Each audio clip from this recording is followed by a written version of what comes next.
that all kind of changed so quickly. So my underlying fear is there's some sort of external force in there that's knocking that plan off, because if Caserio was this great and wonderful GM that he has, where is the plan? Nobody, and that's always the criticism. I don't see where you're going or where you're trying to get us to go, and I still don't see that with Lovie Smith. Now, there's a period of pain to get through, or the adversity they talked about. When you're building something special, you've got to go through adversity. Great. So, and he may be just the guy to see us through that, but when you're committed to Pep Hamilton, who okay. Again, another darling of people's eye for a reason that I'm not too sure of. And Davis Mills, who hasn't, just for the record, and you go back and watch the tape, I put all the clips out every week, bar the games that I can't really bring myself to rewatch it, of which there were a few last year. But the games where it was at least watchable, there wasn't a single game where Mills pieced together 4 quarters. And you're sitting talking about committing to a guy in a press conference before you've even gone through the player acquisition periods of free agency in the draft. So, okay, there's continuity, but continuity to achieve what is my question, and what's the plan? Yeah.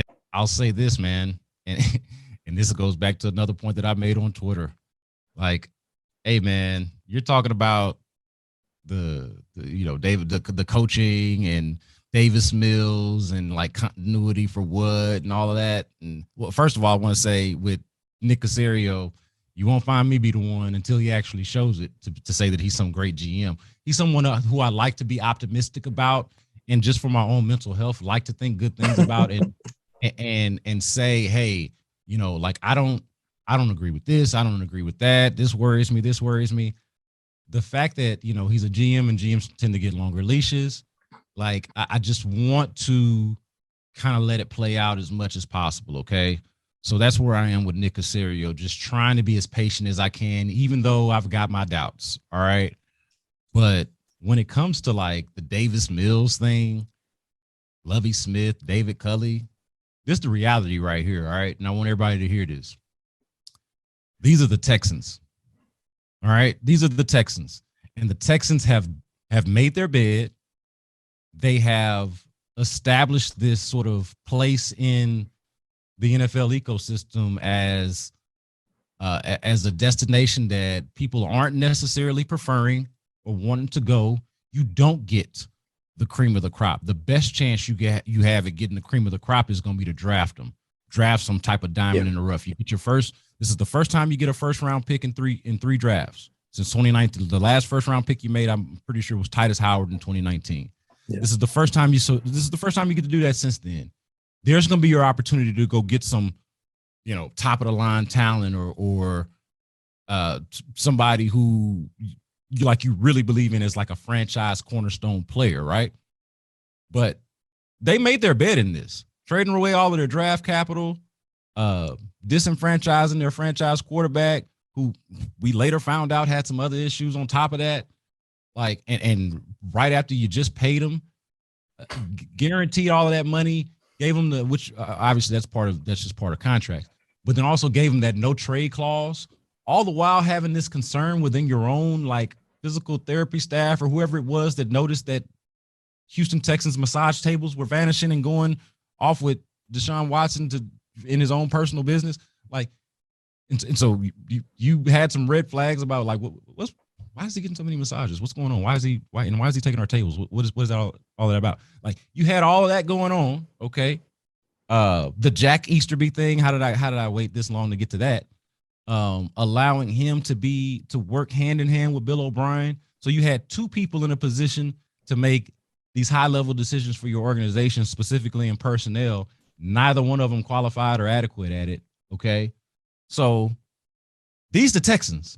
All right. And my point about when I'm saying that is, if you can acknowledge how much of a shit show that this has been over the last couple of years and what it's turned into, and if you've been frustrated as a fan, and rightfully so, and like you can see everything around that's going on, I don't know how you can expect to I get expecting better decisions from your decision makers, but like, who's the coach you think that wanted to come over here and shepherd this rebuild?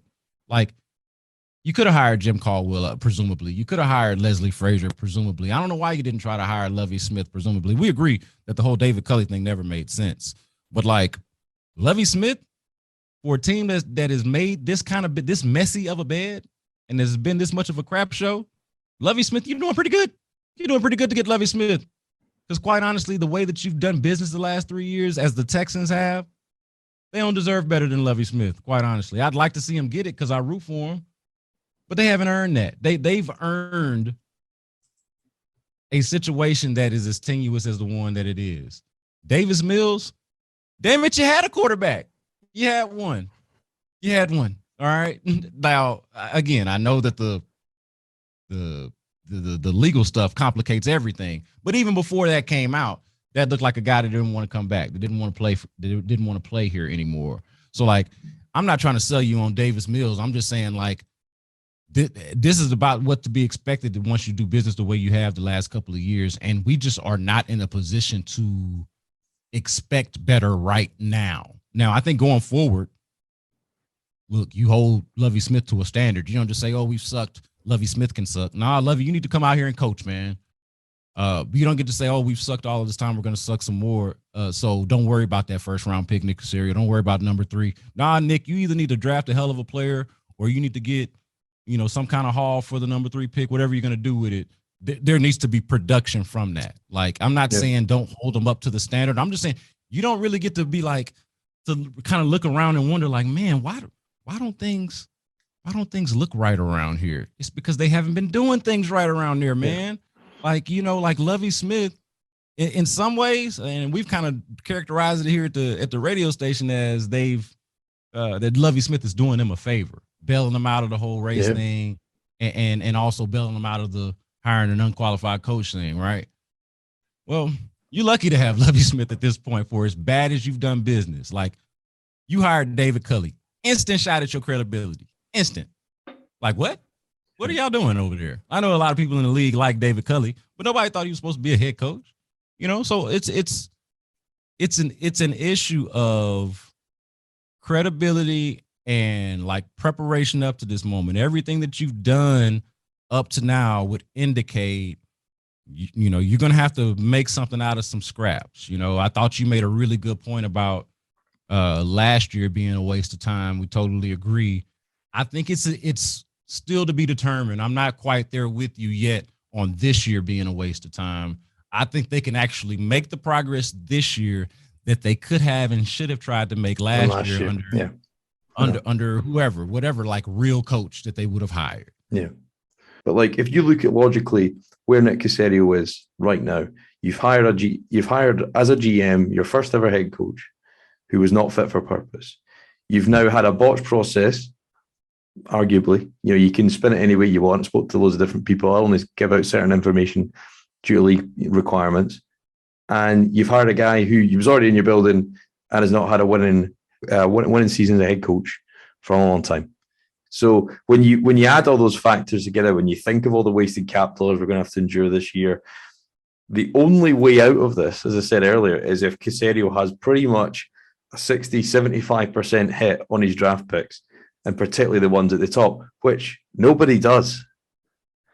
It is unreasonable to expect any GM to have that high of a hit rate that he needs to pull us out of this. And that's the only way from A to B, as you said, to gain credibility. Because actually, there's guys on that roster I want to come and coach. And then all of a sudden, you now appeal to a higher quality of staff that you're going to need to then take you to that next level. So, like the foundation kind of stuff that Caserio could have and should have built up to this point, he hasn't. And I saw a tweet, and there's always people, he's got to wipe the slate clean. My favorite tweet was, you can't unfuck 5 years of O'Brien after 1 year. And that's not really true, because it was only kind of 18 months, 2 years. Now, was there some horrendous moves in there that were going to take you multiple years to claw back from? Yeah. But we've made no progress. We've made no tangible progress. If and he talks about getting from the goal is 90, we might be at 35 at the minute. Well, if you're at 35 now, you maybe started at 30 because you've not moved this on in any way stretch the imagination after a full calendar year of being here. So, like, there is no room for error for him now. And I thought it was really interesting yesterday how Cal made some comments. The first time I've ever seen him make any comments. But all that work and progress behind the scenes needs to start showing up, and we understand that. I expect to win at everything we do, and there's pressure to perform in our organization. And he said very clearly there is pressure to win within this organization. We are competitive. He's never said that before. So I don't know if that's, and then and all the reference to the fans and stuff we touched on earlier, I don't know if there's some pennies dropping at some point and they're starting to maybe, okay, they never touched the screw, let's be honest. Maybe now they're starting to turn it that little bit ever so slightly and actually, be a functional organization where if you don't perform in a multi-billion-dollar corporation, you leave. And that's ultimately where I think Nick's at a crossroads right now, this offseason of you're going to have to pull so many rabbits out of a hat just to give credibility and move this forward. Lovie Smith's a small baby step in the right direction, but there's so much unprecedented level of success he's going to have to do that in a 2 or 3 year span. Yeah, I don't disagree with the point, with your overall point here that at the very, I'll just say that not a lot of progress has been made. I think very, very incremental progress has been made. And those increments are pretty much solely in that draft class, which is like the smallest increments of increments. And then role players. And then we've all got our own disagreements exactly on what Davis Mills is or what his potential is. I was down on the pick when they first made it. I like it a little bit more. Do not think that that's your franchise quarterback. So what are we talking about anyway? Right. And this kind of hits to your point earlier, okay, continuity for what? Continuity for continuity's sake, or are we continuing a thing that we actually like? So there is that. I do think that look, I know you're trying to figure out what's the deal with Pep. Pep Hamilton is a well-respected coach in this league. Yeah. And it's got, look, I don't know what it's going to look like. I could be wrong about this, but Pep Hamilton over Tim Kelly is an automatic upgrade. I don't need to be that is an upgrade. Okay. I don't know if that's necessarily the first guy that you wanted to be your play caller or the first guy that you might have wanted to be your offensive coordinator, but it's been Tim Kelly the last 2 years. Now it's Pep Hamilton. I think that is progress. Going from David Culley to now, again, firing David Culley, I don't need to explain to me. It was the hiring of him in the first place that I will just never be able to wrap my mind around. Also, when we talk about process and how just screwed up the process was, I just wonder, how was it? They made it. Well, what was the rule change where you could fire a coach early in the season and then that gives you a chance to start 2 weeks earlier? You could interview guys. Yeah. Right. Yeah. Right. And so there was a period there at the end of the season where we were kind of waiting on, all right, are they going to go ahead and fire this guy so they can start their coaching search early? Right. Yeah. Well, and I know that even when they did finally fire him, it took them a whole month just to hire the guy that was already in the building. But it would have made a little bit more sense. Or maybe they could have cut some time postseason, cut some time by firing that guy early, starting to do their search and seeing what's the market like, what's the landscape. Can we get a guy that we like? Can we get the guy that we want? Meanwhile, Lovie is our associate head coach. We're going to promote him to interim. We're going to keep him in the mix, and maybe he's our fallback or somebody that will give a legitimate chance in the running for next head coach. And we're going to do that, and we're going to go from there. I don't understand keeping David Culley for as long as they did. And you know what I mean? If you could fire him in season and promote your in-house candidate, see what you like about it, and then do an evaluation. It just speaks to how much time was wasted, how much thought was wasted, empty thought at times, it seems like. And we'll just agree on the point that Nick Caserio has not done anything to necessarily redeem himself outside of making pretty good. I thought he made some pretty good draft picks. Yeah. Hit on some free agents, missed on some free agents, and I wouldn't even know if I don't know if hit is the right word. Yeah, they're not stars. The word, I don't know what is the word I'm looking for when you sign a free agent and he's serviceable. He collected some pieces and role players, and if you think of the pie as 100%, some of these guys are 1-2%ers, in terms of a complete football team, and that's all I think he managed to do it. But do you think he's feeling the pressure though? Do you think he's starting to, because he's had so many answers about? I know he said he's immune, but then yesterday that we just want to thank the McNairs. Thanks so much.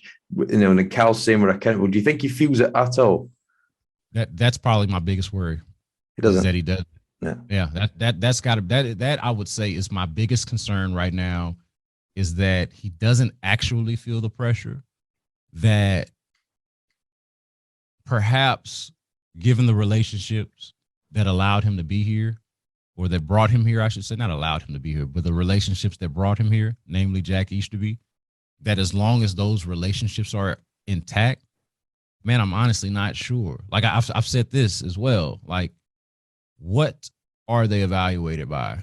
We know what we evaluate them by: fans, media, evaluators, like people who follow and look from the outside. But that doesn't really matter, right? Like it matters to us, but it doesn't really matter in terms of, functional progress and actual results, right? Like, it only really matters what Cal McNair thinks. Like, Cal McNair is the gatekeeper here on, okay, hired Nick Caserio. How long of a leash does he have? How long do you give him to figure this out?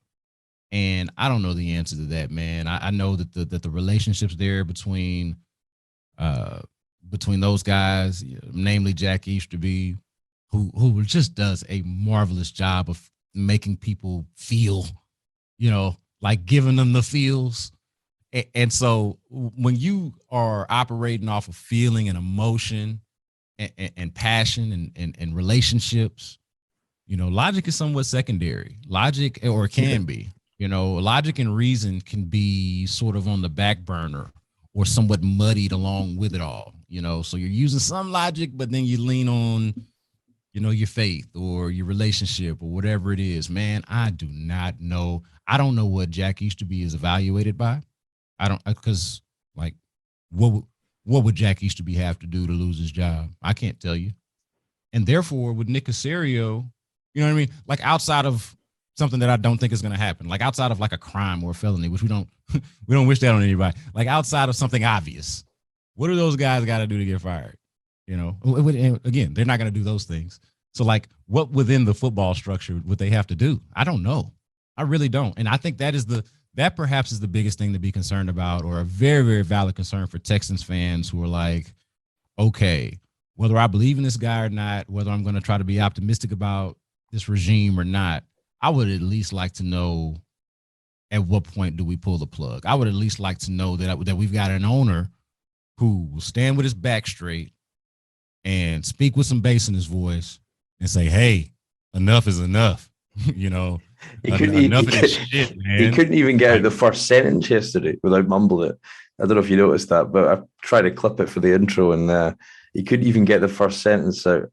And also before the fire alarm, so can't blame that. So the sentiment that I took out of it was just that it felt like you meandered your way to a very obvious result without necessarily a plan. There's still questions on, who's got the utmost influence and who's going to start something from A to B.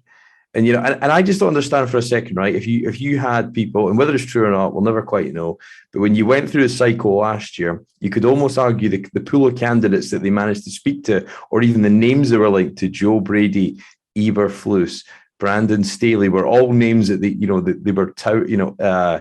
were all kind of linked with at some point. The pool of candidates, yes, last year was better than this year. Now, obviously, you had all the Watson kind of stuff that all kind of crumbled away, and I'm sure those two things went hand in hand, but it doesn't feel like many steps have been taken forward in the sense of, rebuilding, trying to build back. And I think the whole thing with McCowan and he may or may not emerge as QB coach in the next couple of days. I've been checking there, see if any kind of updates. I know they've kind of pieced together some not necessarily household names for coaching staff. Guys are going to have to, as you said, make a lot with scraps to try and, have this sense of progress. But I think, the continuity, a steady hand is where I'm at right now. When actually, even if you'd have got somebody who you could have sold and you get this kind of fake impression of progress just because it's new, we don't have it. We've never had that for a very long time. And we're still talking about some stuff, like Easterby and all this kind of shit that we were talking about almost 3 years ago when the guy arrived in 2019, and you're sitting there, it's common themes again, sort of like, lack of progress. And you can, and it's easy to convince yourself, and it's easy to get that, oh, you've got a new coach, think great things are going to happen. But when you critically analyze it, and I'll always try and be objective on this show, because that's the number one thing that people always say, when you give you feedback, is the fact that it's straight to the point, and we try and see it for what it is, and don't necessarily, take the storylines that people are hanging out there like hooks for the fish's mouth, and I think it's just that repetition again.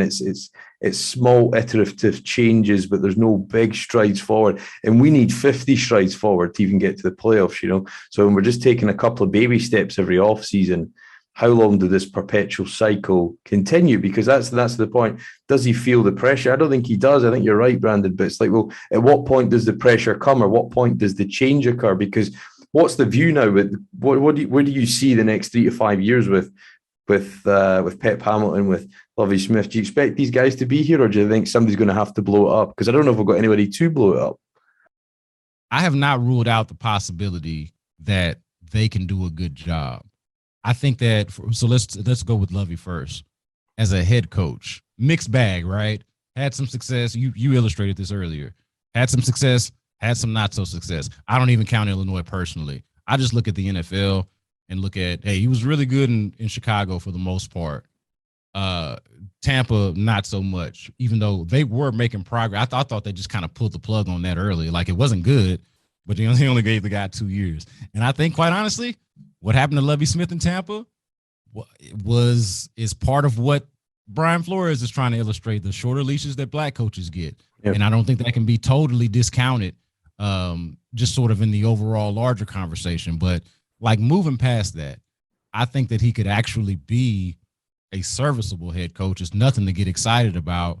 But one thing that you can't discount, and I said this earlier, is what role Nick Caserio plays in that as well.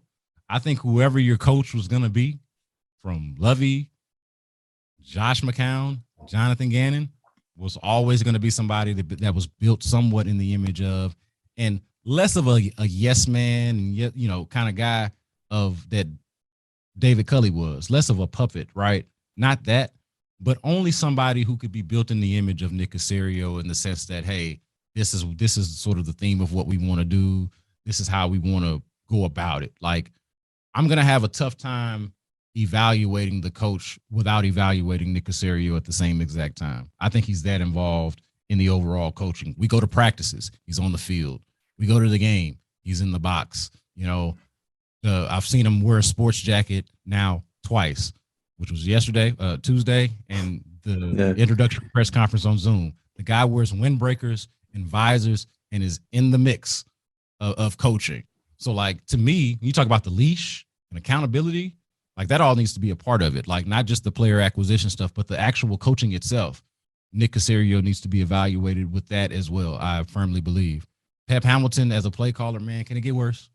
Can it get worse? No, I don't think it can. I think as well, it's like, do we have the players to execute? He likes to run predominantly power, and that's kind of aligns with New England. Also, we got the guys that can go and do that. I don't think so.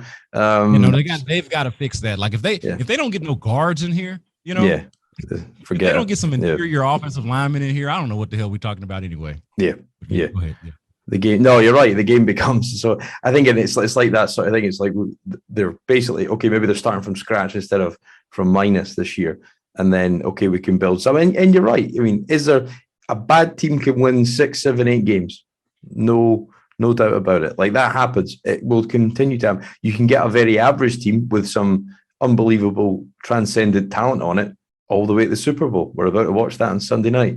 I think, strange things can happen in certain ways if you can kind of get some level of continuity over a 2 to 3 year period. But when you hire a 64-year-old coach with a strange hiring process, when we've sat in here and talked for an hour and 30 minutes about lots of stuff that isn't really football, and all the reasons why it doesn't look right and why stuff smells and it always feels like something's up, or it just doesn't quite make sense, and it doesn't follow the traditional route of what you'd expect a professional ball club to do and put together, for people that deserve so much better. And you think, well, you've got a period of time here to kind of amass some talent, and really I keep going back to the point was I think Caserio will get a third crack at this. he's probably going to have to wait 2 to 3 years before he can even think about it, because he's really made, you can get away with an early mistake, a second mistake, fine. But the third, I just think, that will be a very, very short leash if it is one. But then it just goes back to the point of an ownership. Cal's ideal is that he can just give it to somebody and he can just sit back and nod his head and agree with stuff when they come to it and give the sign off. It's like the Queen here with the government. She has no say, but there's a symbolic sign off. There's no input. There's no kind of real, objective kind of change or any inflection they can make in it. It's just all symbolic. And it feels like that's the kind of role he thinks he can take, but it's not simple as that. So yeah, you just got to wonder. It was great seeing Lovie Smith up there. I thought he's just as cool as hell. Like he's got it. He's just very measured, been around the game, was a pro. And I think our standards are set so low that just having somebody in there that felt like they were competent and wouldn't make a mess of it was a relief. And I think that's how far we are. And you've got to take that lens of all that stuff and how long that's going to take to get back, because the 7-8 game shit, I don't care. I don't want it. You go back to that 24-point first quarter in Kansas City, you were on the cusp. And once you get a taste of that life, all this just seems meaningless to me.